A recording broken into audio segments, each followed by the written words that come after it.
Hello everyone, Sarfaraz this side again welcome to this channel. आज की इस वीडियो में हम लोग बात करने वाले हैं हर्शे एंड चेज एक्सपेरिमेंट के बारे में। ये वही एक्सपेरिमेंट है जो सर्च फॉर जेनेटिक मटेरियल हुआ है और ये ऐसा एक्सपेरिमेंट है जो सबसे ज्यादा एक्सेप्टेड हुआ है, क्योंकि इससे पहले भी दो एक्सपेरिमेंट हो चुके थे। पहला एक्सपेरिमेंट किया था ग्रिफ्थ ने, जो कब हुआ था 1928 में। दूसरा एक्सपेरिमेंट किया था, तीन साइंटिस्ट आए थे, एवेरी, मैकलियोड एंड मैककॉर्टी। उन्होंने कब एक्सपेरिमेंट किया था 1933 से 1944 में।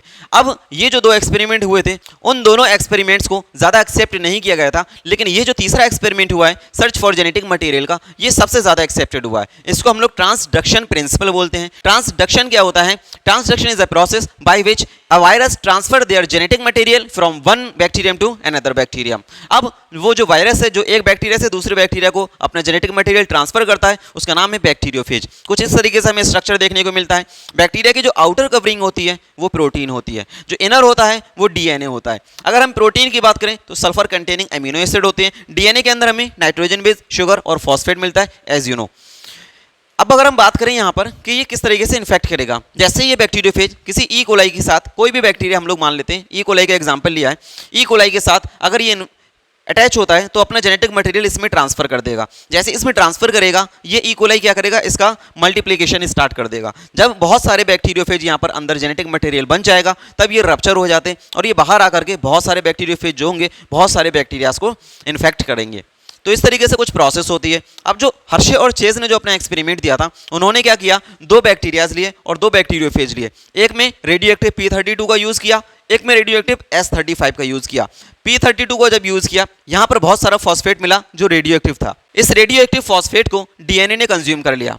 यहां पर बहुत सारा जो सल्फर था उसको कंज्यूम किया प्रोटीन ने। क्यों? क्योंकि protein sulphur containing amino acid होते हैं।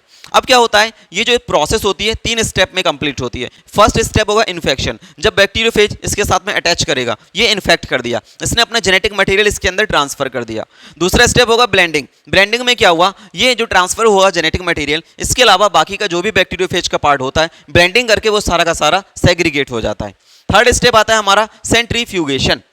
सेंट्रीफ्यूगेशन क्या होता है, जो हैवी मटेरियल होगा वो नीचे की तरफ चला जाएगा, जो लाइट मटेरियल होगा वो ऊपर की तरफ आ जाएगा। अब यहाँ पर क्या होता है, जो हैवी मटेरियल होता है सेंट्रीफ्यूगेशन में वो नीचे चला गया, जो हैवी लाइट मटेरियल था वो ऊपर आ गया।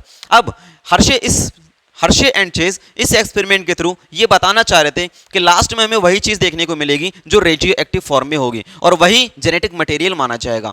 यहां पर देख लो, यहां से यहां तक लास्ट में रेडियो एक्टिव किसके पास में प्रेजेंट है, डीएनए के पास में। लेकिन इस वाले फॉर्मेट में देखिएगा, यहां से यहां तक आने में रेडियो एक्टिव किसके पास में था, प्रोटीन के पास में। और जो प्रोटीन कोड था वो ब्लेंडिंग के टाइम पे सेग्रीगेट हो जाता है। तो लास्ट में हमें रेडियो एक्टिव देखने को नहीं मिला। तो रेडियो एक्टिव हमें देखने को क्या मिला, डीएनए देखने को मिला। तो यहां से ये प्रूव हुआ कि लास्ट स्टेप तक जो बचा रहा वो कौन था, डीएनए था। रेडियो एक्टिव फॉर्म में जो हमें मिला वो कौन था, डीएनए था। Hence this is proved that DNA is a genetic material. तो यहां से ये प्रूव हो गया कि डीएनए ही है जो जेनेटिक मटेरियल होता है।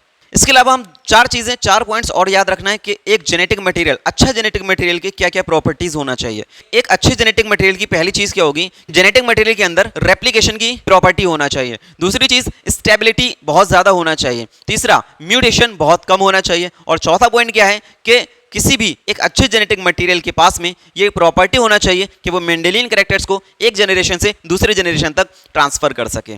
तो ये थे कुछ पॉइंट्स जो हमें जेनेटिक मटेरियल के बारे में याद रखना है। तो ये लास्ट एक्सपेरिमेंट था जो सर्च फॉर जेनेटिक मटेरियल का था और यहां से ये प्रूव हो चुका था कि डीएनए ही है जो एक जेनेटिक मटेरियल होता है। तो मिलते हैं हम लोग नेक्स्ट वीडियो में। Till the time keep learning, keep shining.